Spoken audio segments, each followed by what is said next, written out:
Alamin. Wassalatu wassalamu ala nabiyyina Muhammadin wa ala alihi wa ashabihi ajma'in.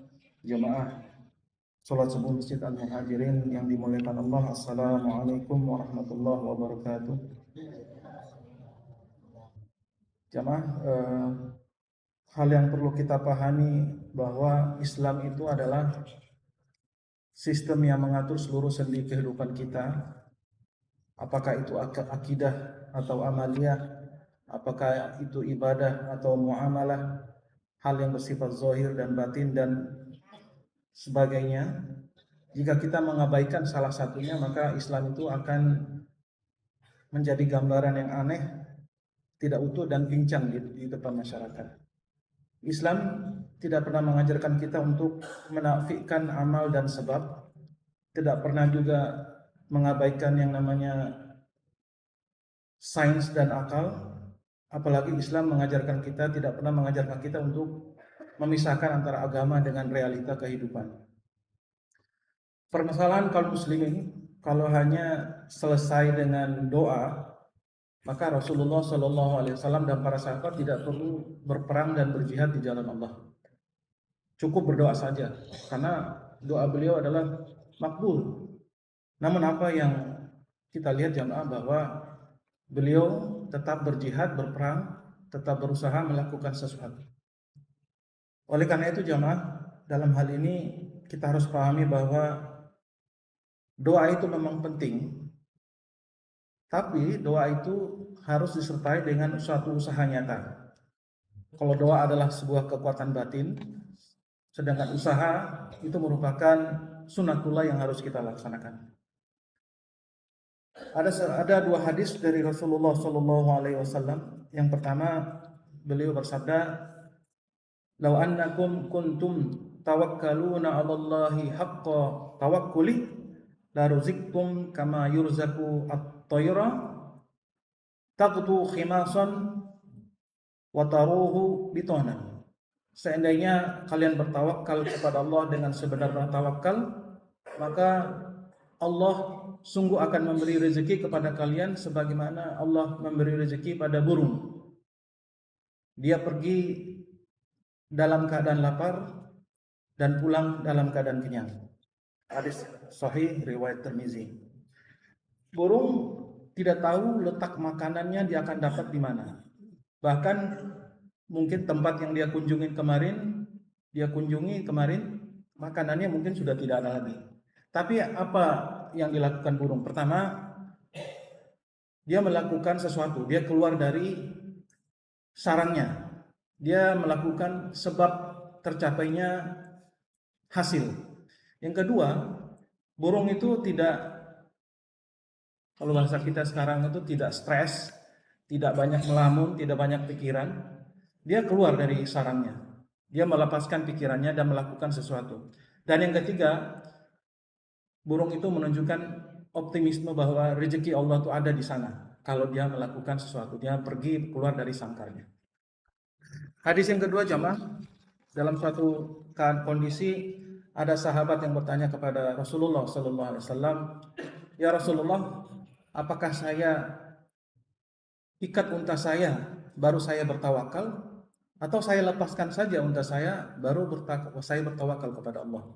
Maka Rasulullah SAW menjawabnya dengan hikmah, "Ikilha wa tawakkal." Ikatlah dulu ontamu, baru kamu bertawakal kepada Allah. Hadis hasan riwayat Tirmizi. Jamaah, ada dua rukun yang namanya tawakal. Rukun yang pertama adalah melakukan sesuatu atau mencari sebab terjadinya sesuatu. Yang kedua, ini berjalan beriringan jamaah, adalah berdoa, kemudian berserah diri kepada Allah, dan yang terakhir ridho dengan apa yang akan Allah putuskan nanti. Jadi jamaah, tawakal itu bukan berarti pasif. Tawakal itu kita tidak hanya diam. Tawakal kita tuh melakukan hasil dan kita menyerahkan apapun hasilnya nanti kepada Allah. Yang kedua, ikhtiar adalah syarat tawakal. Mengikat onta itu simbol dari kita melakukan sesuatu upaya. Tanpa ikhtiar, maka tawakal itu menjadi alasan untuk malas. Ada pepatah atau nasihat yang baik jamaah, bunyinya kurang lebih sebegitu berikut. Usaha tanpa doa itu kesombongan. Usaha tanpa doa itu sombong. Doa tanpa usaha itu bohong. Jadi nggak mungkin kita berdoa saja tanpa usaha, itu nggak akan tercapai, bohong. Jadi jamaah, mari kita tanamkan bahwa sesuatu itu harus diupayakan terlebih dahulu, kemudian kita berdoa kepada Allah, kita berserah diri kepadanya, dan kita ridho dengan apa yang nanti akan Allah tetapkan buat kita. Misalnya bagi pelajar, ya bagi siswa, mahasiswa, ketika dia ingin lulus ujian, maka dia harus belajar, merangkum, menulis, baru kemudian dia berdoa kepada Allah agar Allah mudahkan dan meluluskannya pada ujian.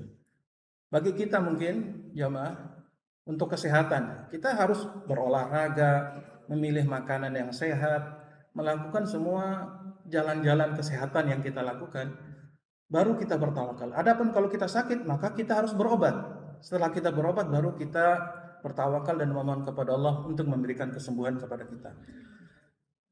Jadi jamaah, kalau kita bertawakal, berikhtiar dan bertawakal, maka kita akan menjadi pribadi yang aktif, optimis, dan tidak mudah berputus asa. Jamaah, sebelum kita akhiri, mari kita amalkan sebuah zikir pagi dan sore yang diajarkan oleh Rasulullah SAW. Beliau mengajarkan kepada kita untuk membaca zikir ini di pagi sebanyak 7 kali dan juga di sore 7 kali. Mungkin jamaah sudah sering mengamalkan, tiada salahnya kalau kita mengingatkan kembali di sini. Zikirnya adalah Hasbiyallah la ilaha illa huwa alaihi tawakkaltu wa huwa rabbul arsyil azim. Hasbiyallah la ilaha illahu alaihi tawakkaltu wa huwa rabbul arsyil azim. Hasbiyallah la ilaha illahu alaihi tawakkaltu wa huwa rabbul arsyil azim. Hasbi Allah, artinya cukuplah Allah bagiku. La ilaha illahu, tiada ilah yang berhak disembah dengan benar selain Dia. Alaihi tawakkaltu, kepada Allah kita atau saya bertawakal. Wa huwa rabbul arsyil azim, dan Dia adalah pemilik arasy yang agung. Demikian jamaah, kultum singkat dari saya. Semoga bermanfaat dan kita amalkan zikir tadi dan kita tanamkan ikhtiar dan tawakal dalam prinsip kehidupan kita sehari-hari. Lebih dan kurangnya saya mohon maaf. Illahi taufiq wal hidayah. Wa sallallahu ala nabiyyina Muhammadin wa ala alihi wa ashabihi ajmain. Summa assalamu alaikum warahmatullahi wabarakatuh.